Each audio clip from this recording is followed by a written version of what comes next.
Hey guys, Thor 27 here. Here to bring you guys another video. Feeling a little better, obviously, from the last video. And I'm very bright for some reason. Sorry about that. Anyway, I'm here, as you can see from the title. It is another movie news update video. I know I haven't done one in a long time, and I mentioned in my my last video, my Borders last haul video, that that the reason I haven't been doing them is because I have started a new school semester. I also have started I guess you could say working, although I don't get paid for it. At my college, they have this radio thing. So it's pretty new. So I go in there and I actually talk about movie news and movie releases and stuff like that. So it's pretty cool. If you want to listen, link down below. I do it just about every it's every Thursday and it's every Tuesday and Thursday. So if you want to check me out, want to listen, you know, I talk about the movie news. I talk about DVD releases and the movies being released for theaters. I review movies almost every Tuesday, pretty much. So it's pretty cool. I have a co-host with me sometimes, and so it's pretty cool. So it's on Tuesdays and Thursdays. I'll put the link down below. Today's Thursday, so if I upload this in the morning and you see it sometime before 2 o'clock, then you'll know that I'm on. I don't know how the time in different time zones.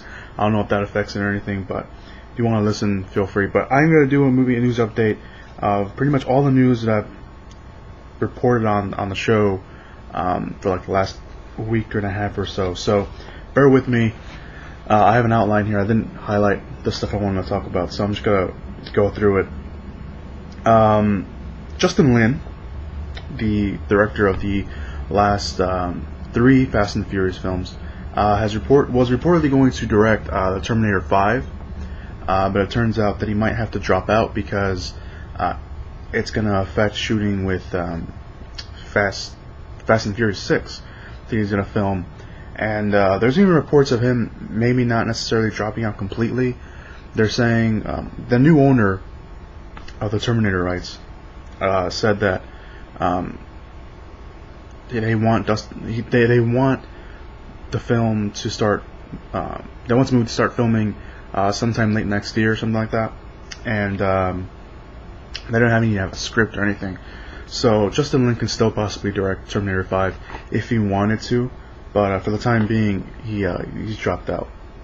I mentioned Mass Effect, the adaptation of the video game to a movie, a while back ago, and there wasn't really anything on Mass Effect. But supposedly, Legendary Pictures, the company behind the Mass Effect movie, had a blog post on their website that nobody knew about until I think it was this week or a couple weeks ago or last week. I'm sorry. But they report that there's a lot of updates on what it said. So Commander Shepard, which is the main character in the Mass Effect games, will be a male. And if you play the Mass Effect games, you kind of know that Commander Shepard can be either a male or a female. So they're going with the male route. Seth Green will not play Joker, which is the character I guess he voices in the game. I guess there was some speculation that he might have come back and actually play that character. They've also said that it won't be based off any particular game, saying that it will be a completely new story. But this contradicts what the screenwriter of the film, Mark Potovich, I'm not sure I'm pronouncing that right at all. He said at the Legendary's panel at Comic-Con that he believes that Mass Effect has a mythology as rich and deep as those of the Star Wars and Lord of the Rings movies, and will be focusing primarily on the first game. So who knows what's going on there? Maybe Legendary Pictures wants a different tale from the games, but Mark wants something based off the video games. I haven't played the Mass Effect games. I think I played 1 for a little bit, but I haven't played 2 or 3, and 3 just came out a couple months back ago. Universal Studios wants to make another Scarface movie, which is kind of interesting because what they said, it's not a reboot or a remake, although it sounds like a reboot and a remake. Martin Bergman, the producer, I guess, of that film, is going to come back and he's going to develop a new Scarface. And here's what they said about the film, and that's why a lot of people are kind of speculating that it is somewhat of a remake or a reboot. But here's what they said. I hit myself, sorry. I lost the quote. Where is it? Oh, okay. The film was not intended to be a remake or a sequel. It will take the common elements of the first two films.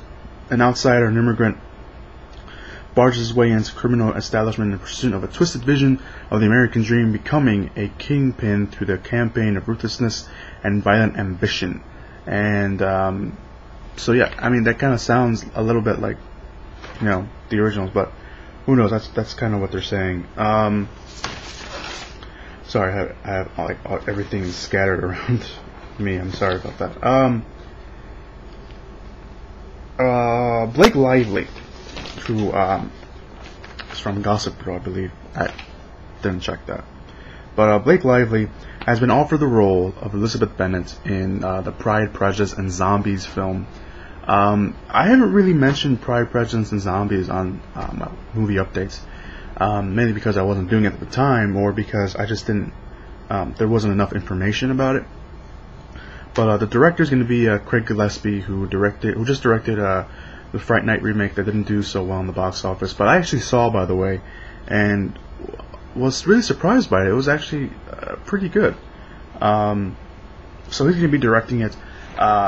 They offer the role to Blake Lively, and if you've been following the project, you know that this film has had a lot of trouble finding a female actress. Natalie Portman was attached to it for a long time, and she dropped out. Then they offered it to Anne Hathaway, and then Mia Wasikowska. I'm not sure I'm pronouncing it right, but she played Alice in the Tim Burton Alice in Wonderland. They offered it to Scarlett Johansson, and then they offered it to Emma Stone, and now they're offering it to Blake Lively. So it's interesting. I mean, I kind of want to see this film made, mainly because it is kind of interesting. I actually read the book, and it's a pretty good book. So I kind of want to see that. And I think they just finished filming Abraham Lincoln Vampire Hunter, which is another one written by the same author who wrote this one, Seth Graham. So I kind of want to see this film being made. Blake Lively, though, I'm not sure about Blake Lively, but whatever. Carl Urban is going to return as his character Valko in the sequel to the Chronicles of Riddick, called Chronicles of Riddick, Dead Man Stalking. Yes, they're making another Chronicles of Riddick movie. But Vin Diesel has come out and said that this new one will be very close to Pitch Black, which would be kind of a horror thriller, but also have action in it. So that sounds pretty cool. What else do we have here? Sorry about this. I really should have highlighted what I was going to say. Dead Island. Since I'm talking about I talked about Mass Effect. Dead Island, the video game, just came out. Will be made into a movie, and I think I mentioned this in one of my last movie updates video. But it seems like Dead Island is going to be made into a film. There was a while where I guess they kind of had like a legal dispute, saying they couldn't make the film or something like that. But now they're going to make it into a film, and the film is going to follow the original trailer. So the first trailer came out. If you haven't seen the original trailer, I'll put it down below in the description area. It's a really good first trailer, and it's interesting because the trailer has nothing to do with the actual film. There was no gameplay with the actual movie. I'm sorry. There was no gameplay from the video game, and supposedly the family in the trailer has nothing to do with the game. But if they make the movie, I guess they're going to go the route with what the trailer does. So they're going to follow this family as they're stuck in an island with a bunch of zombies in it. So that seems pretty cool. So I'll put the link to the original trailer down below in the description if you haven't seen it yet. It's a good trailer, by the way. It's a really good movie game trailer. Resident Evil Retribution. Yes, there's going to be another Resident Evil Retribution movie. Or Resident Evil movie. Mila Jovovich will be returning as Alice, but there's a couple of characters that won't be returning. Chris Redfield Claire Redfield and Kmart, which is played by Spencer Locke, they will not be returning for the film. Supposedly they get captured, and it's up to Alice, along with, wait for it, Barry Burton, Leon Kennedy, and Ada Wong to go rescue them. So, characters that... Leon Kennedy is one of those characters that video game fans have wanted in the Resident Evil films for a long time. So now he's going to be in the film. Ada Wong is going to be in the film, and then Barry Burton, which is another character from the Resident Evil video games, is going to be in the film as well. They haven't been casting anybody, but Mila said that Jensen Ackles from the Supernatural TV series will not be Leon Kennedy, although a lot of people kind of wanted him to be. That was kind of like a fanboy casting they wanted him to do, but he has TV commitments with Supernatural, and it's a great show, by the way, and he can't do it. So, and I think they're in the process of filming Resident Evil right now, up in Canada. But more interestingly enough, Boris Kojo, I think I pronounced his name right, who played Luther West in the Afterlife, will be returning, along with Sienna Gilroy playing Jill Valentine, and Sean Roberts playing Wesker. Supposedly she's going to have a cameo role, but the more interesting thing about the casting that they've done, Michelle Rodriguez and Odette Fair are going to return to the series, even though, if you haven't seen... Sorry, I had something in my eye. If you haven't seen the first film, or the third film, spoiler alert, their characters do die. And I don't know how they're coming back, but they're there. So that's going to be interesting to see how that works out. There's been a lot of Thor II details coming out recently. Obviously, we're kind of far away from the Thor release. It's coming out in 2013. But Kevin Feige, the director of Marvel, excuse me, has come out and said, he's come out and give details about it. This is what he said: that it will take Thor literally to the other worlds, primarily be a journey of Thor and Jane Foster, which is played by Natalie Portman, and how the new dynamic with his father, Odin, played by Anthony Hopkins, is working out, as well as what are the broader stakes of the 9 worlds. No word yet on whether Natalie Portman or Anthony Hopkins or anybody else is going to return from the original Thor film, except Chris Hemsworth, which they signed like 9 picture deals for these for all these films, but no word yet on whether anybody from the original except Chris Hemsworth are going to return. The 9 worlds, of course, were briefly mentioned in the first film, and we saw 3 of them. We saw Asgard, Midgard, which is Earth, and Jotunheim, and Patty Jenkins, who directed the movie Monster with Cameron Diaz. I blanked her name. Damn it. Charlize Theron. There you go. Sorry. That primarily won her an Oscar. Has been in the front runner. She's in negotiations to be kind of the new director of the film. So that's kind of interesting. What else do I got here? I got Red Dawn, which is a remake of an 80s film. Has been long delayed for a long time, and it looks like Film District, the company behind Don't Be Afraid of the Dark and Drive, which is really good. If you haven't seen Drive, I highly recommend you check it out. Has bought the rights, and they're going to be releasing it sometime in 2012, so next year.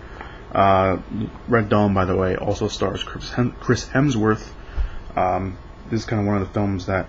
This is the second film that Chris Hemsworth has been delayed. The other film is Cabin in the Woods, the Josh Whedon one he wrote. So that's going to be interesting to see. And lastly, we have Anne Hathaway has been seen... my voice is breaking, I'm sorry. Anne Hathaway has been seen on sets of The Dark Knight Rises with cat ears. And a lot of people are kind of mad about it, and a lot of people are kind of okay with it. But this, of course, brings to the theory that fanboys are never going to be happy, because they weren't happy when the first photos came out of her not having cat ears, and now that she has cat ears, they're complaining that she has them. So we don't know what's going to happen with that. We also don't know how long she's going to have the cat ears. So I mean, that's just, I don't know. It's a baffling world of fanboys that we have. I personally don't mind the cat ears. I think it's okay. Again, we don't know how long she's going to be wearing them. She might eventually, change the cat ears to the goggles she had in the first picture we had. that was released. But anyway, that has been all the movie news that I have, that I can find in the sheets of paper that I've written down and on. Let me know what you think of all this news. I knew I threw a lot at you, so let me know what you think of all this news down below in the comments or in your own video response, and I will try to make more videos. Try my best to make more videos. I know I always say that, but you know, you guys have been good to me, so I wanna, you know, give back that support. Again, let me know what you guys think down below, and I'll see you guys in the next video.